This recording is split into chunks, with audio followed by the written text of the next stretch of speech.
تو ذکر کی کثرت کرو.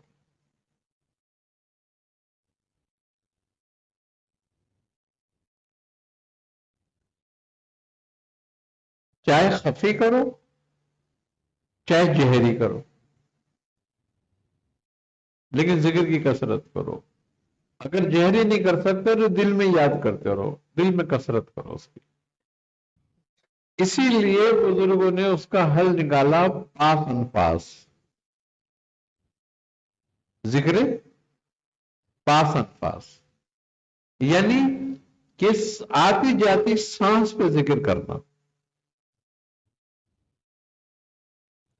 اب اس میں بعض کے نزدیک اسم ذات ہے، بعض کے نزدیک اسم اللہ ہے، بعض کے نزدیک لا الہ الا اللہ ہے، یعنی کہ نفی اور اثبات. اب جس کو جس پر جس کا دل لگے اور اس کو آسانی لگے جس پر، اس پر کرے. بعض حیوں کے یوم بھی کہتے ہیں اس پر،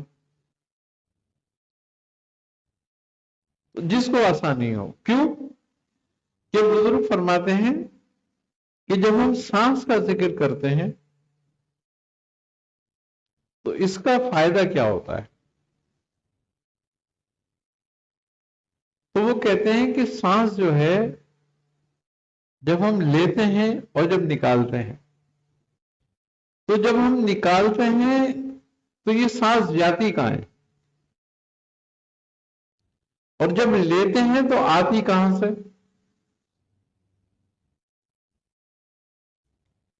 تو وہ فرماتے ہیں کہ جب ہم سانس نکالتے ہیں تو یہ بارگاہ الہی میں جاتی ہے، اور جب وہاں جاتی ہے یہ، اور یہ اس کے ذکر کے ساتھ جب جاتی ہے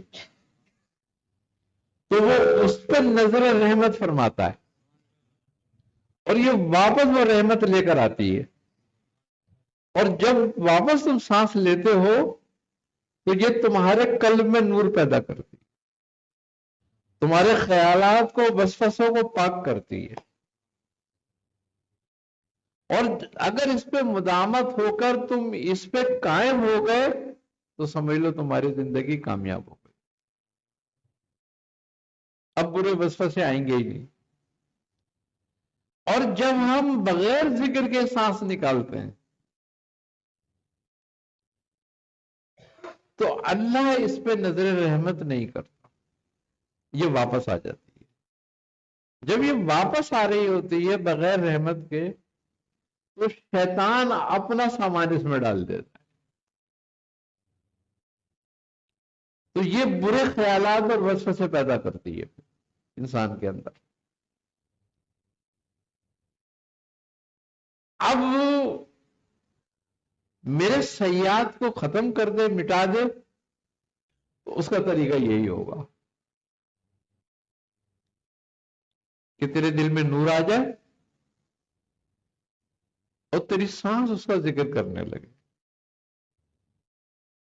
اگر اس کے ذکر میں سانس نکل گئی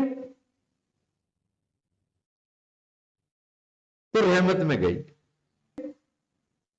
تجھے بھی نجات مل گئی.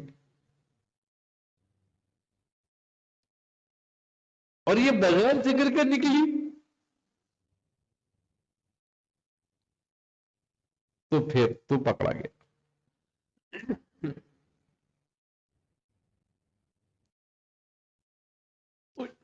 یہ ایک بہترین طریقہ کس سے بچنے کا؟ وسوسوں سے. اور جب ہم ذکر جتنا زیادہ کرتے ہیں اللہ تعالیٰ کا، اتنے ہی اس کو ہم اپنا قریب سمجھتے ہیں. اور جب ہم اپنا قریب سمجھتے ہیں تو ہمیں گناہ کرنے میں حیا آتی ہے. اور جب گناہ کرنے میں حیا پیدا ہو جائے تو سمجھ لو تم اپنے نگرانی پوری طرح کر رہے ہو.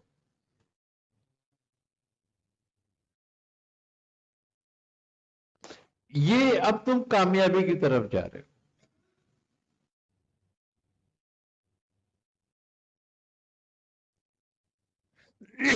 تو جس نے اپنی نگرانی کر لی ہوئی،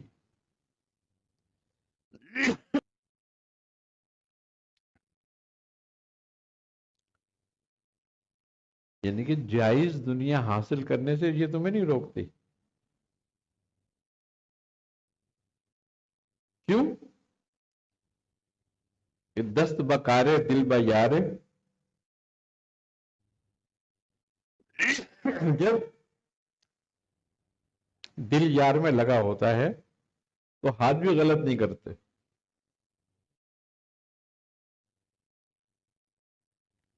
یہ بھی حدود میں ہی رہتے ہیں.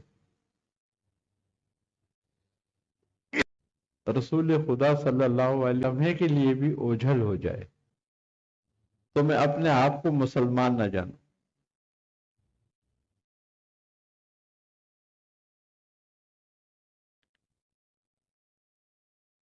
کیا ہے یہ؟ حضوری. اور حضوری انہی کو حاصل ہوتی ہے جو حضوری کی کوشش کرتے رہتے ہیں.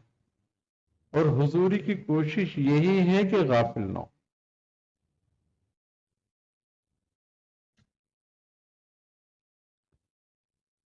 یہی لوگ کامیاب ہیں. اب وہ کیسے ہوتی ہے حاصل؟ انہوں نے کوئی چیز پوشیدہ نہیں کری، تمہیں سارے راستے بتائے کہ یہ کیسے ہوگی حاصل. رسول کی حضوری چاہتے ہو تو سنت پہ پابند ہو جاؤ. ایک سنت کو بھی تو جب ہر وقت سنت پہ پابند رہو گے اور ہر وقت ذکر میں رہو گے تو دونوں حضوری میں رہو گے. اور جو آدمی اپنی سانسیں اپنی زندگی ان دو حضوریوں میں گزارتا ہے وہی اہل ابرار سے ہو جاتا ہے.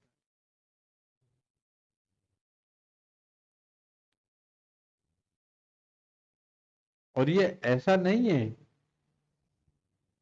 کہ انسان ایسا نہیں کر سکتا. اس کے لیے کوئی الگ وقت نکالنے کی ضرورت نہیں ہوتی کسی کو بھی. آدمی یہ سوچتا ہے کہ یار میں 8 گھنٹے کام کروں، 8 گھنٹے سوؤں، اپنے بیوی بچے دیکھوں،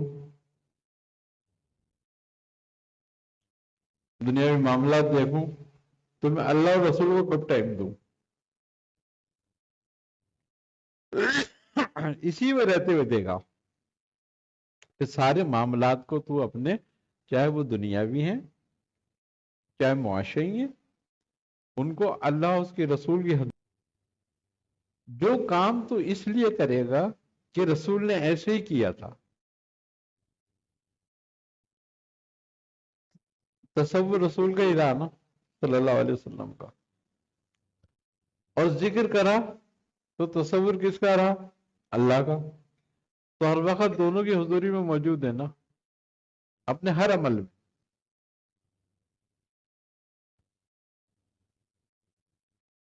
اور یہ بھی لیے گا کہ تجھے پیسے سے لینی نہیں پڑتی ہے، الگ سے لینی نہیں پڑتی، اس کا ٹائم نکال کے کوئی لینا پڑتی ہے سانس. تو اس سانس پر ہی اپنے، اس کی ردم پر ہی اس میں ذات کو لیا. اچھا کچھ دنوں تمہیں دھیان دینے کی ضرورت ہے اور کچھ عرصے کے بعد یہ خود کرے گا، تمہیں دینے کی ضرورت بھی نہیں ہے.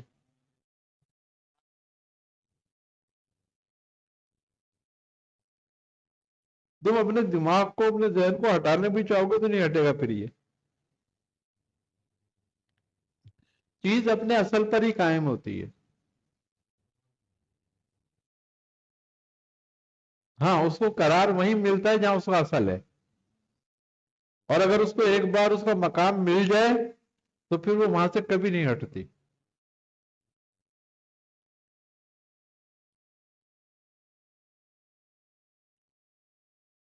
اسی لیے بزرگوں نے ایک کہ اپنے خیالات کو درست رکھنا ہے